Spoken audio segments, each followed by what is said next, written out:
오늘 우리에게 주시는 하나님의 말씀은 창세기 29장 21절부터 30절까지의 말씀입니다.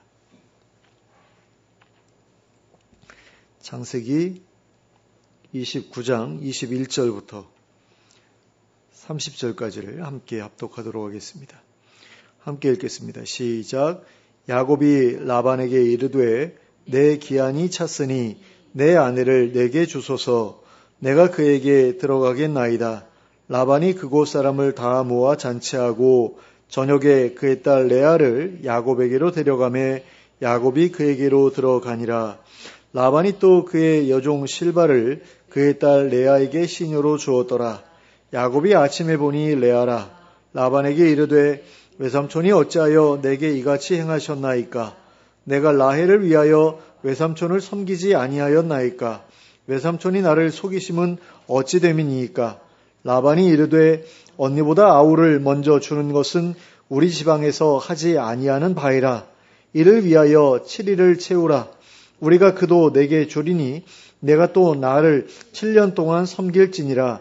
야곱이 그대로 하여 그 7일을 채우매 라반이 딸 라헬도 그에게 아내로 주고 라반이 또 그의 여종 비라를 그의 딸 라헬에게 주어 시녀가 되게 하매 야곱이 또한 라헬에게로 들어갔고 그가 레아보다 라헬을 더 사랑하여 다시 7년 동안 라반을 섬겼더라. 아멘. 지난주에 우리는 하란에 도착한 야곱이 라헬을 아내로 얻기 위해 많은 어려움을 겪어내고 마침내 라헬과의 결혼에 성공했던 일에 대해 살펴보았습니다. 오늘 우리는 야곱의 이 결혼 과정에서 있었던 라반의 속임수가 야곱에게 미쳤던 영향에 대해서 함께 살펴보고자 합니다.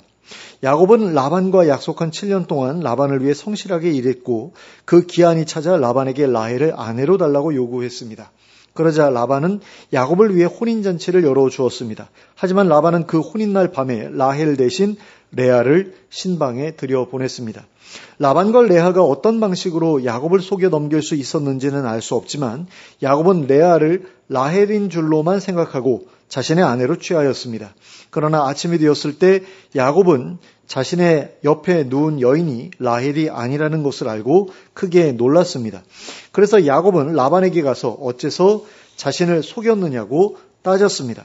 그러자 라반은 다음과 같이 대답했습니다. 26절과 27절 말씀입니다. 라반이 이르되 언니보다 아우를 먼저 주는 것은 우리 지방에서 하지 아니하는 바이라. 이를 위하여 7일을 채우라. 우리가 그도 내게 주리니 내가 또 나를 7년 동안 섬길지니라. 원래 자기네 지방에서는 언니보다 동생이 먼저 시집가는 일이 없다는 겁니다. 그러므로 라헬을 아내로 데려가려면 레아도 데려가야 한다라는 겁니다. 그러니 레아와 7일간의 혼인잔치를 끝내면 라헬과의 혼인잔치도 열어줄 테니 7년 동안 더 일을 하라는 것이었습니다. 그런데 라반의 말 그대로 그 지방에 정말로 그런 풍습이 있었다고 한다면 라반은 그 사실을 미리 야곱에게 이야기해 주었어야 합니다. 그래야지 공정한 계약이 되었겠지요. 그런데 그런 이야기를 해주지도 않고 7년이나 지내다가 계약의 만료 시점이 되었을 때에야 그 이야기를 해주었다는 것은 라반이 야곱에게 작정하고 사기를 쳤다는 것을 의미합니다. 그러므로 야곱의 입장에서는 이 일을 그대로 받아들이기 힘들었을 것입니다. 그럼에도 불구하고 야곱은 라반의 이 제안을 거부하지 않았고 그대로 수용하였습니다. 그러면 야곱은 왜 이렇게 부당한 제안을 그대로 수용하였을까요? 그냥 간단히 생각해버리면 다른 선택의 여지가 없었기 때문이다 라고 말할 수 있을 것입니다. 또 라헬을 반드시 아내로 맞이하고 싶었기 때문이다 라고 말할 수도 있을 것입니다. 하지만 야곱이 이런 결정을 내릴 수밖에 없도록 만들었던 것은 이 두 가지 이유만이 아니었습니다. 야곱이 이렇게 불의한 일을 당하면서도 제 목소리를 낼 수 없었던 이유는 자신도 과거에 라반이 했던 것과 비슷한 짓을 자기 아버지에게 저질렀었기 때문이었습니다. 그때에는 야곱이 어머니와 연합하여 자기 아버지 이삭을 속였지만 이번에는 아버지인 라반이 딸인 레아와 연합하여 야곱을 속였습니다. 그뿐 아니라 눈이 잘 보이지 않았던 이삭이 야곱의 거짓말에 속수무책으로 속아 넘어갔던 것처럼 야곱 역시 술에 취했거나 아니면 너무 어두운 밤이었기 때문에 라반과 레아의 속임수에 속수무책으로 넘어가 버리고 말았습니다. 이처럼 이 두 사건 사이에는 너무나 흡사한 부분이 많았습니다. 그러므로 야곱은 자신이 라반의 속임수에 넘어간 후에 그 일이 자신이 과거에 아버지에게 저질렀던 속임수와 별 차이가 없는 일이었음을 어렵지 않게 알아차리게 되었을 것입니다. 그러나 아침에 일어나서 자신의 옆에 누워있는 레아를 발견하고 크게 흥분해 있었을 때까지만 하더라도 야곱은 이 일이 예전에 자신이 저질렀던 일의 복사판이라는 사실을 깨닫지 못했을 것입니다. 그랬기 때문에 라반에게 달려가서 이 일에 대해서 따져 물을 수 있었을 것입니다. 그러나 라반이 언니보다 아우를 먼저 주는 것은 우리 지방에서 하지 아니하는 바이라라고 말하는 것을 들었을 때 야곱은 자신이 이전에 저질렀던 일에 대해 떠올리지 않을 수 없었을 것입니다. 라반이 이 일을 통해 야곱에게 전하고자 했던 것은 너희 지방에서는 동생이 형의 장자권을 빼앗는 것이 가능할지 몰라도 우리 지방에서는 절대로 그런 일을 용납하지 않는다라는 것이었습니다. 그러니까 우리 지방에서는 아랫사람을 윗사람보다 앞세우는 일 같은 것은 하지 않는다라는 그런 이야기를 했던 거죠. 그러므로 자신이 야곱한테 한 일은 야곱이 에서나 이삭에게 저질렀던 일과 비교해 볼 때 아무것도 아니다라는 그런 이야기라고 할 수 있겠습니다. 이런 이야기를 들었을 때 야곱이 무슨 말을 할 수 있었겠습니까? 야곱은 아무 말도 할 수 없었을 것입니다. 아마도 야곱은 이 일을 통해 자신이 이삭에게 얼마나 큰 상처를 주었는가를 알게 되었을 것입니다. 그리고 자신이 이런 일을 겪게 된 것이 바로 그때 일에 대한 죄값을 치르고 있는 것이 분명하다고 생각했을 것입니다. 내가 예전에 이런 죄를 졌기 때문에 내가 그대로 돌려받았구나 그렇게 생각했을 것이다 라는 거죠. 그리고 이러한 생각은 아마도 틀린 생각이 아니었을 것입니다. 하나님께서는 회개하지 않는 죄의 문제를 그냥 넘어가시는 법이 없는 분이시기 때문입니다.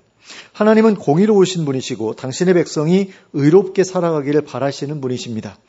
그러므로 당신의 백성이 하나님의 뜻을 거슬러 죄를 지었을 때 그 문제를 그냥 묻어두고 넘어가지 않으십니다. 반드시 그 죄를 들춰내시고 그래서 자신의 과오를 깨닫게 하시고 그것을 하나님 앞에 회개하도록 만드십니다.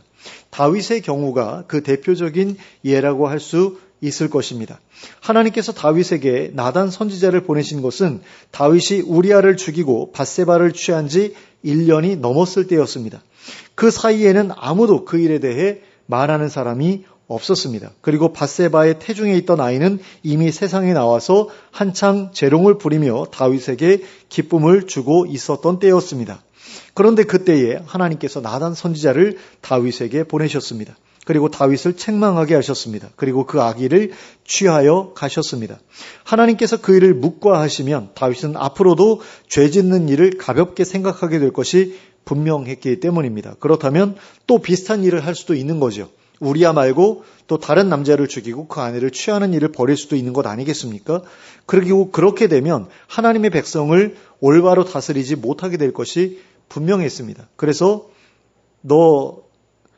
내 백성을 똑바로 다스려야 돼 라는 어떤 그런 그 교훈을 하기 위해서 그 잘못된 행동을 하나님께서 그냥 넘어가시지 않고 지적하실 수밖에 없으셨다라는 거죠. 야곱의 경우도 다윗의 경우와 마찬가지라고 할 수 있습니다.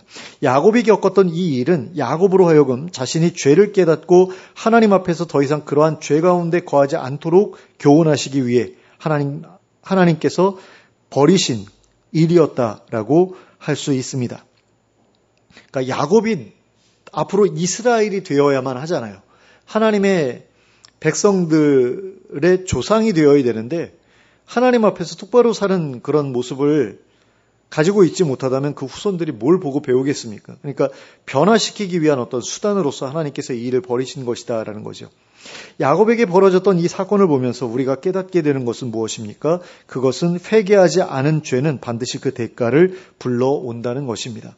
해결되지 않은 죄의 문제는 언제나 후유증을 남긴다라는 것입니다. 그러면 죄는 왜 이러한 결과를 불러오는 것일까요? 하나님께서 그렇게 정해 두셨기 때문입니다.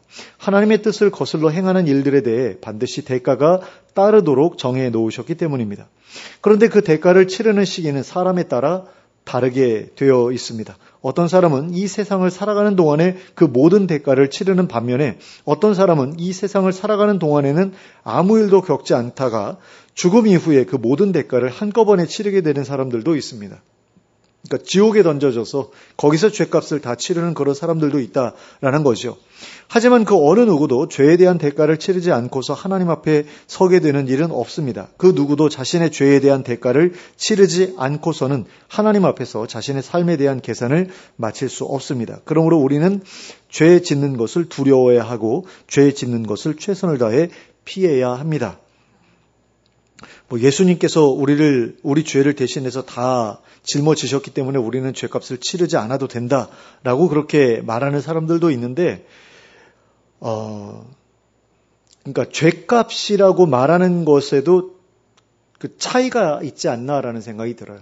그러니까 징계를 받았을 때에도 내가 매를 맞잖아요.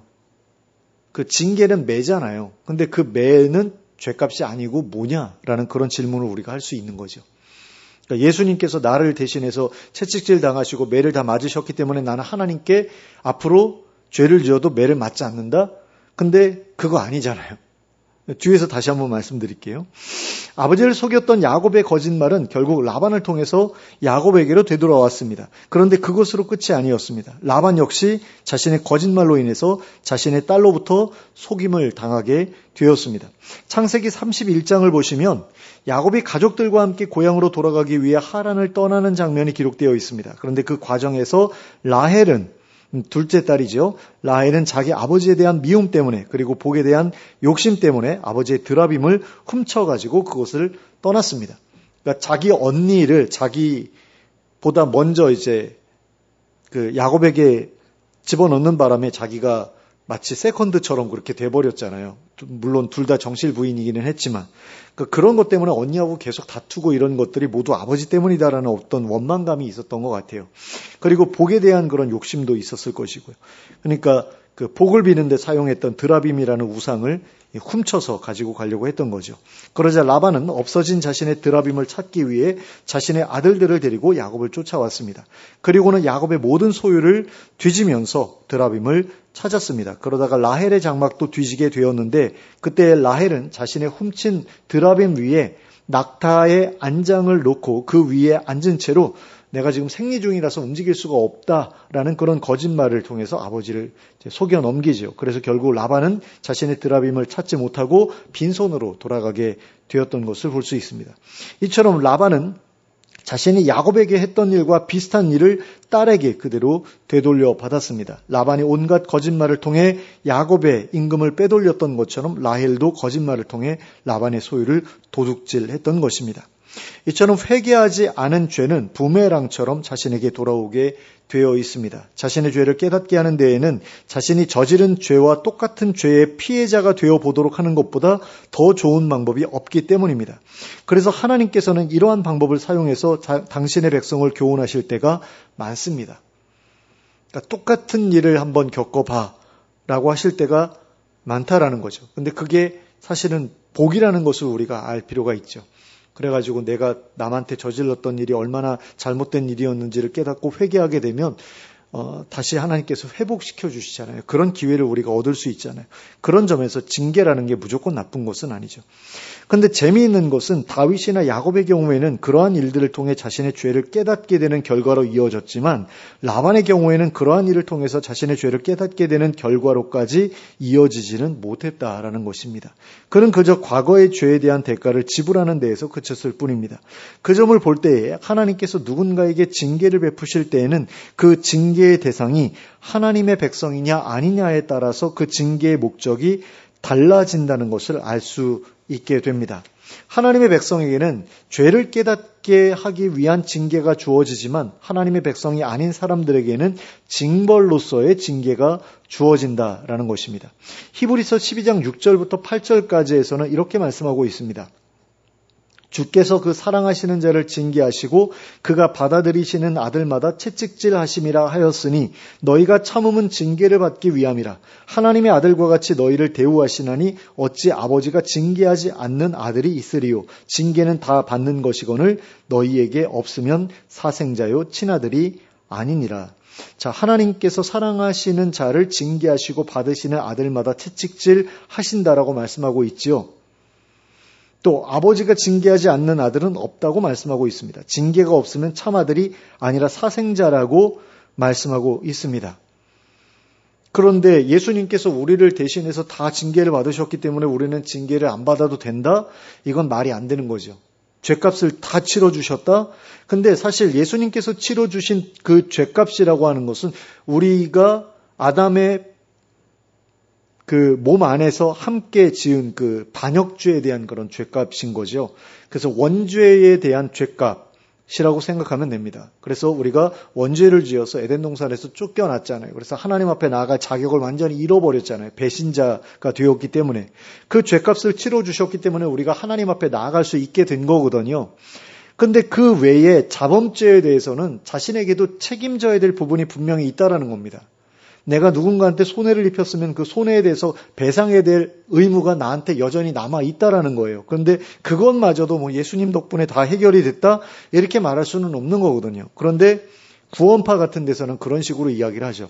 한번 회개하고 용서받았으면 과거의 죄, 현재의 죄, 미래의 죄까지 다 용서받았다. 그러니까 더 이상 회개 안 해도 된다라고 얘기를 하는데 우리 정통 기독교 안에서도 그런 식으로 생각하는 사람들이 굉장히 많은 것을 봅니다. 근데 그런 사람들을 보면 삶이 기독교인답지 못한 경우가 굉장히 많죠. 그래서 우리가 좀 주의할 필요가 있습니다. 징계를 받습니다. 기독교인들도. 예수님께서 우리 죄를 위해서 대신 돌아가셨지만 그럼에도 불구하고 내가 저지른 죄에 대해서 징계받고 매를 맞고 그런다. 그게 정상이다. 그거 없으면은 구원받은 사람 아니다라는 것을 우리가 기억할 필요가 있다라는 겁니다. 그렇기 때문에 우리의 삶 가운데서 어려운 일을 만나게 되면 이것이 하나님의 징계인지 아닌지 점검해 보는 일이 반드시 필요하다고 할 수 있습니다. 그리고 자신에게 회개하지 않은 죄가 있음을 깨닫게 되거든 속히 그 죄를 회개하고 돌이켜야 합니다. 그것이 하나님의 징계에서 벗어나는 가장 좋은 방법이기 때문이죠. 그러나 그러한 징계를 받게 되기에 앞서 먼저 자신에게 회개하지 않은 죄가 있는지 스스로를 돌아보는 것이 더욱 좋은 일입니다. 그래서 큐티 같은 것이 굉장히 유익한 부분이 그런 부분입니다. 그러니까 성경을 읽으면서 이 말씀이 나에게 무슨 의미가 있는가 한번 적용해 보는 거죠. 그럴 때에 누가 누군가를 괴롭힌 것에 대해서 언급되고 있는 그런 부분을 볼 때 나도 혹시 이런 죄를 누군가에게 나랑 가까운 사람에게 짓고 있는 거 아닌가 점검해 보면 돌이킬 부분을 발견하게 되죠. 근데 그런 노력들이 없으면 그런 거 없이 넘어가는 경우가 많습니다. 그러니까 설교를 통해서 자신의 삶에 적용해 보는 경우도 굉장히 도움이 되지만 날마다 성경을 읽고 자기를 돌아보는 일기 쓰듯이 자기를 돌아보는 사람과 일주일에 한 번 이렇게 설교 듣고 돌아보는 사람과는 아무래도 그 삶에서 많은 그런 차이가 있겠죠.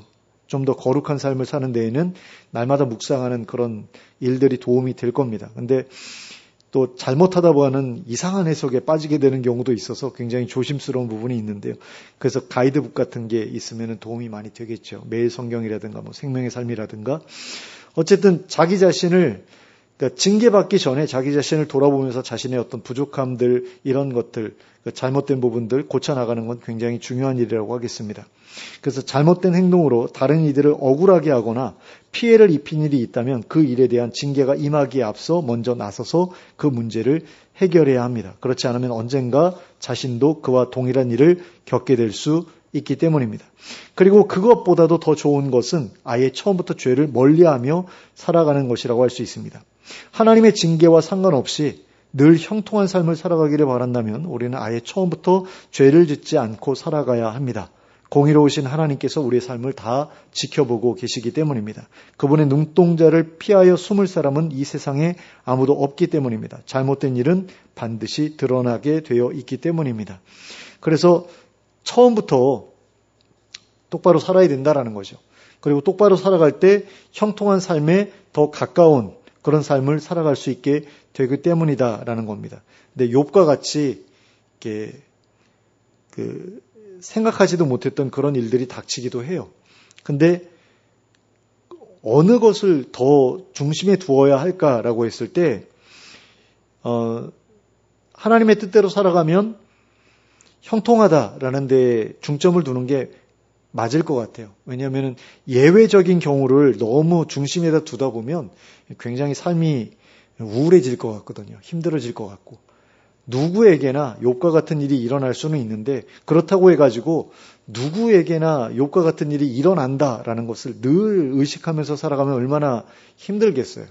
그거보다는 차라리 잠언에서 가르치고 있는 것처럼 또는 신명기에서 가르치고 있는 것처럼 하나님의 말씀에 순종하면 잘 된다, 복 받는다.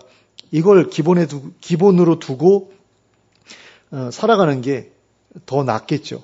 그래서 그런 부분들을 우리가 늘 의식하면서 좀 살아갔으면 좋겠습니다. 그래서 자신의 삶을 하나님 앞에서 항상 의롭고 거룩하게 세워나가기 위해서 애쓰는 우리가 될 수 있길 바랍니다. 그리고 하나님의 인도하심을 구하면서 늘 그 길로만 걸어가는 우리 모두가 될 수 있었으면 좋겠습니다. 그리하여 늘 하나님과 동행하는 가운데 자신의 삶을 하나님의 징계가 아니라 오히려 형통함에 두고 살아가는 우리 모두가 될 수 있기를 예수 그리스도의 이름으로 축원합니다. 함께 기도하겠습니다.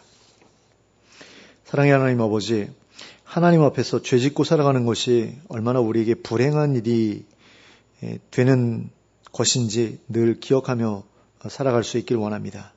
그리고 늘 하나님의 뜻에 따라 살아가고자 힘쓰는 저희들이 될 수 있길 원합니다. 그래서 하나님의 징계보다는 하나님의 형통케 하심에 가까운 그런 인생을 저희가 살아낼 수 있기를 원합니다. 그런 가운데에서 정말 좋은 일이 우리 인생 가운데 끊이지 않는 것을 경험할 수 있길 원합니다. 그리고 그렇게 하기 위해서는 말씀을 통해서 자신의 삶을 돌아보는 일이 굉장히 중요한 일이라는 사실을 우리가 잊지 않기를 원합니다. 설교를 들을 때나 아니면 개인적으로 성경을 읽을 때나 이 말씀이 나의 삶과 어떤 관계가 있는가를 늘 고민해 보게 하시고 그 가운데서 자신의 삶을 더욱더 의로운 삶으로 더 아름다운 삶으로 나아가게 만드는 저희들이 될 수 있도록 인도해 주시길 원합니다. 그리고 점점 더 추하고 더러운 죄로부터 발을 빼는 저희가 될 수 있게 하여 주시기를 원합니다. 그래서 누가 보더라도 하나님의 백성다운 그런 삶을 살아낼 수 있도록 도와주시고 그 가운데서